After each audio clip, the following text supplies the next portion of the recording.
And it was actually just after Stan Lee died. It was the week that Stan Lee died, and we just happened to be doing a Spider-Man book. And I was really excited. It was Spider Island, and we were talking about that. Like, Spider-Man could rob banks. He could rob banks. He could do stuff like rob banks. Why doesn't he rob banks? Because he's awesome. The thing that I find interesting, and I think this is the difference in a lot of ways between, say, like the primary comic book generators, we call them. I mean, there's Image, there's Dark Horse, there's a bunch of other like subsidiaries, like Valiant, lovely labels doing fantastic stuff, no doubt about it. But we think about the kings of being like, DC and Marvel. Uh-huh. And DC is more that kind of like, they built titans and gods like, like Wonder Woman and Superman and Batman, the world's greatest detective, who also happens to be an expert in everything that has to do with the physical realm, as well as being a super genius, right? These gods and goddesses. But the Marvel side of things are like freaks and weirdos and like people that don't fit and have problems. Like the fact that like, because Spider-Man let it go to his head and doesn't stop the guy from getting on the elevator after he robbed the place, and his Uncle Ben dies. And I think that's brilliant. Like, that storytelling, like Ditko and Lee, I don't know who figured that one out between the two of them.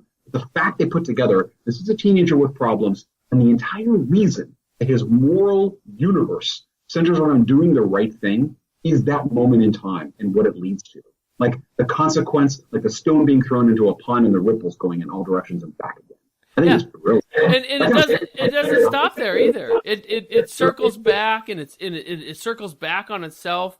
Like that came up a lot when we were talking about this Spider-Man book, because Spider-Man had like he was working at Horizon Labs, he was doing the Spidey thing, he was he had designs on a new girlfriend, and he was helping his aunt move. And there was like a million different balls in the air. Oh yeah, like I said, he was on 2 different teams. He was on the Avengers and he was on the FF, and so he had so much going on, and it just seems so real that he spread himself so thin that he had to he invented a suit for himself that like changed. It was just crazy fun stuff, and Spider-Man can do it, and Spider-Man, yeah. Yeah. Well, the thing too that I love about the evolution, if you will, of the creation myth for superheroes is Batman for me is I mean, he was my favorite from the time I was a little boy. And I think a lot of people gravitate to Batman because he's just a human being, right? He's not super, but he's amazing, right? He's just amazing in terms of what he does for himself. But his whole trajectory is vengeance. That's the whole reason he's doing what he's doing. Spider-Man's whole trajectory is guilt. And it's like these things are in interesting opposition to one another. And it's like what pushes people to do what they do, hero or villain? And, what's the difference? How do you start cutting it apart? Like, if you want to look more at the Marvel world, the way that like Magneto is a villain because he's an Auschwitz survivor and he hates, all the human beings that, A, were fascists and B, treat mutants like they're Jews. So that's the metaphor happening there. And that's interesting to me. So I love that stuff. Now, so let's circle back to Batman, Elmer Fudd. What in the world? And I loved Batman, Elmer Fudd, but after I sent you that link, I thought the better, like they did a bunch of these, but the better one was, in my opinion, was Yosemite Sam and Jonah Hex. Oh my Lord. It was so much fun. I had a riot with that one. Now I don't know who figured this out. I mean, who was like, obviously, Warner and DC and everybody they're all owned by the same conglomerate, so they can play in each of their sandbox. But whoever put this one together must have been like, how come Marvel has all these people all in the same, like they've got Star Wars, they've got the comic book, they've got like these other shit. Like, why can't we put all these mashup people together? I think it's brilliant. Yeah. I'm telling you that the one that I read, the Batman Elmer Fudd one, should not have been as good as it was, and it was incredible. Yeah. Like, so I don't have it. I don't have it in front of me, but I kind of remember like Elmer Fudd and Batman work together to solve a crime, and like it's seedy. It's pretty gross. It's seedy stuff. Elmer Fudd like tries to kill Bruce Wayne, and then he tries to kill Batman multiple times.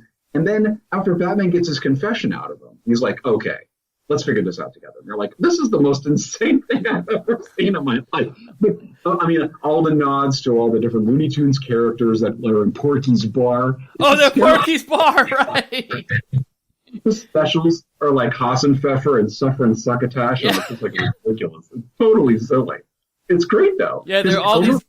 Is psychotic. He's a broken man, but so is Bruce Wayne and Batman. They're both broken men. They're just both crazy. And yeah, they kind of make him a little thinner, or like I kind of remember Elmer Fudd being almost like criminal looking. He had like a real like prison eye thing going on. Like he was tough looking. The way that they drew Fudd, and I mean, like, Bugs the Bunny, who's Bugs the Bunny. Oh yeah. He's human though. The bar, It's hysterical. The whole thing is really, really entertaining, and obviously the reveal at the end is brilliant. So yeah, that's good stuff. I think I was just looking it up on Comixology. You can get all of those books for like $12, and I think there's 6 issues in each one. Your mileage may vary, but the Yosemite Sam and Jonah Hex one was my favorite, and I think I read a couple of them. I know I bought a bunch of them, but I can't remember if I read them all. Read them all. Beyond the Batman Elmer Fudd one that I actually physically read, I was I read reviews of the other ones I think about a year ago when they all popped out, and people were like, these are far better than they should have any right to be. Right. No. They're like this is also silly, but the people that wrote it actually took it seriously and tried to make stories out of this stuff, which I think is fantastic. Yeah, it was fun. It was fun stuff. So yeah, if you can get your hands on the trade of that. So what did you think of the Shanghai Red? You know what it reminded me of? It reminded me of Tales of the Black Freighter from Watchmen. That's what it reminded me of. The way it was kind of written, the style, the brutality, the way that like there's this kind of like open-ended vengeance and need to like right a wrong.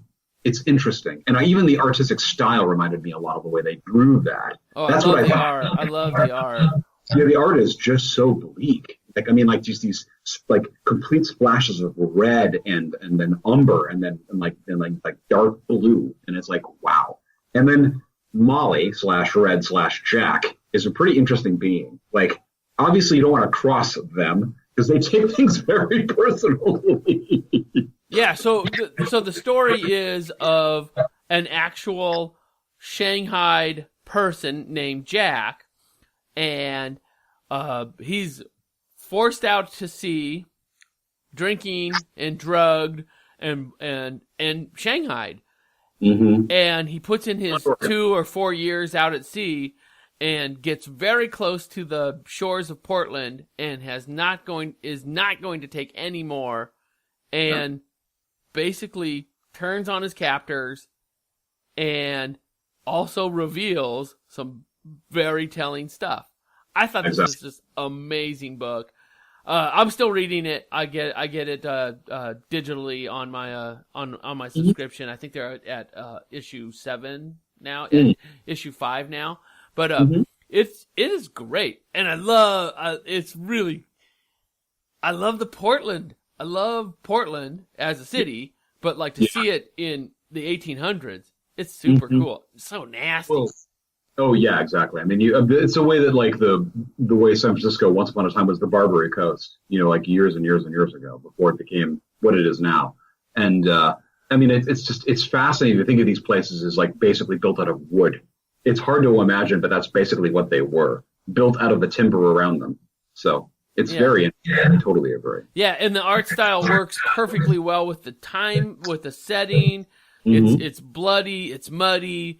It's of the time, and all the characters it's a revenge story, straight up, and all of the characters just have so much depth. Even the bad guys who do the bad stuff have stories. There's stories sitting on top of stories. It's great stuff.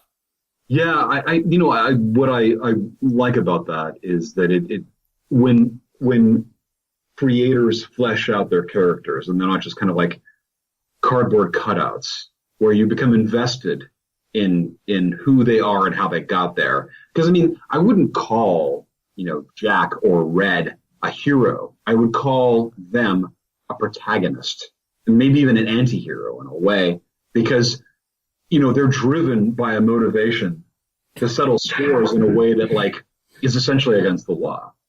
So, but you understand their motivation, but then you wonder, I don't know if I could do this. Like, what would it take for me to get to that point where I could be capable of doing this? And I don't ever want to go there. No.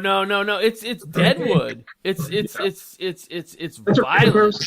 That's a great comparison. I hadn't thought about that, but that's actually pretty spot on. I agree. It's so violent, and yeah, it's a great historical telling of a Shanghai person, and this sort of stuff really happened. I think there might even be some like a forward or in the back matter. There's some like historical true to life tellings of actual Shanghais. It's a pretty cool book. It was a thing along the West Coast for sure. It really was. I know that happened in Seattle. It happened in San Francisco. It certainly happened in Portland. Yeah. So good stuff. So actually, I've got a question for you. This will deviate a little bit from our normal format, but what are your thoughts about Stan Lee following his passing? I was everybody sent me a text or I got a phone call, and when you say in this day and age, when you say you read comic books, everybody assumes, your aunt sends you a goodie box of Spider-Man. Like everybody assumes that you read superheroes, tights, capes, and while that is a lot of what I read, it's not what I read. Right. Mostly what I read, and this is all because of the guys in my club, are crime books. Oh my God, these guys can't get enough of the crime. We read Stray Bullets. We read anything Ed Brubaker. We read David Walker. Just all of these crime books. The Fix. Did you read The Fix? Oh my God. It was just, just fantastic. Shanghai Red. But very little superhero books. I have to squeeze in my superhero reading to, stay with the homework, or try, like it's like that's my pleasure reading. All the other stuff is my homework. That's so funny. Right on. So when people were like, oh, Stan Lee, and I was like, yeah, I get yeah, it was awful and but at the same time, like, what an awesome body of work, and I love all those characters. I mean, like, he didn't have a hand in any of the characters that I don't like. I mean, right. So, what are your thoughts? Well, it's interesting because I given the time and place that we're in terms of like pop culture, the fact that like, the Marvel, cinematic universe is so incredibly popular, and it's kind of driving a lot of the entertainment engine of what I would, is going on with pop culture, with movies for a while, with streaming. And now that Disney's going to have their own streaming channel, they're going to go in a whole different direction with a lot of other people and probably provide a lot of content like that too. But it was done, in terms of the film stuff, it was done so thoughtfully. And the fact that, like, Stan Lee showed up in all those movies and cameos, I thought was really cheeky and lovely. Like, I thought that was a nice. I always loved him. It's funny to me too, because like, and this kind of goes actually to the Electric Warriors, which is the other thing we could also discuss. Oh, I want to talk about that. We live in a world that has been framed by the genius of Jack Kirby. Yes. And Kirby, because of what he did with, Stan Lee, all those characters, all that cosmic stuff. And then he goes to DC. He creates the New Gods, which is like, Orion and Darkseid and Apocalypse in all those places. And then Jim Starlin, in response to that, a little bit later on,